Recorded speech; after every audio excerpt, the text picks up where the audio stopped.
Welcome back everyone to our YouTube channel. My name is Dre. I'm head of operations over at Fenix Consulting Group, and today we're going to be talking about how to maintain quality. Alright, so step one, before you can maintain quality, you actually have to have quality. So how do you do that? You have to assess your systems and where those constraints are in your system. So before you can jump in and say, I got to maintain what I'm doing, you got to make sure that you're actually working and you're producing at the level that you want as far as quality goes. So make sure that you are looking at those constraints, figuring out where those problems lie and in what order you need to fix them in. What is the priority of those constraints to make sure that you have a well-oiled machine quality system essentially. And then step two, once you have those systems in place, those new added protocols for your quality system, make sure you're talking about it all the time. There's no such thing as over communicating. So make sure, especially as you start onboarding new people, as you start to change certain things, maybe some people aren't going to remember them. So continue to talk about it day in, day out. You want to make sure that you're assessing those things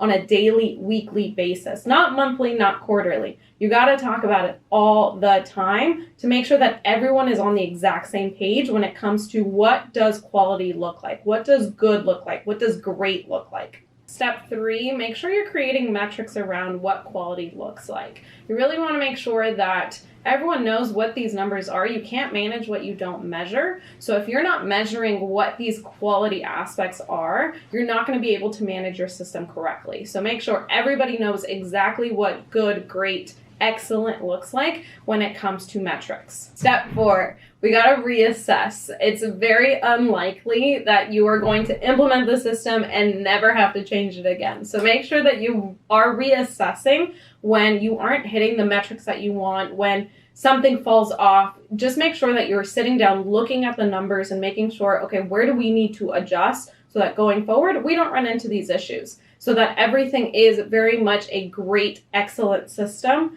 But again, it's very unrealistic to think that the system you create today is going to be the same one you're using in a year. So make sure you are reassessing where, again, where those constraints are. Where can we change things? Where can we innovate things so that going forward, all you're seeing is great results? All right, so let's recap. What do we have to do to maintain quality? One, you gotta have it. So make sure that you're assessing those systems, looking at your constraints, and then really figuring out what metrics you need for your system to be 100% quality. Two is you got to talk about it all the time. There's no such thing as over communicating, so that everybody knows and everybody is on the same page about what great looks like. And then three, creating metrics around what those systems need to look like and what great looks like. Again, you can't manage what you don't measure. So make sure that you have actual metrics that you are using to manage everything. And four, don't forget to reassess your systems. There's no way, again, that you guys will be using the exact same system you implemented today in a year, even maybe a month. There's no way. So make sure that you are reassessing, looking at where you're falling off, maybe things that you need to adjust, maybe people you need to move into different roles. If these tips helped you, don't forget to comment below. And if you really like this video and all the other ones we've posted, make sure to subscribe and like. Have a great day.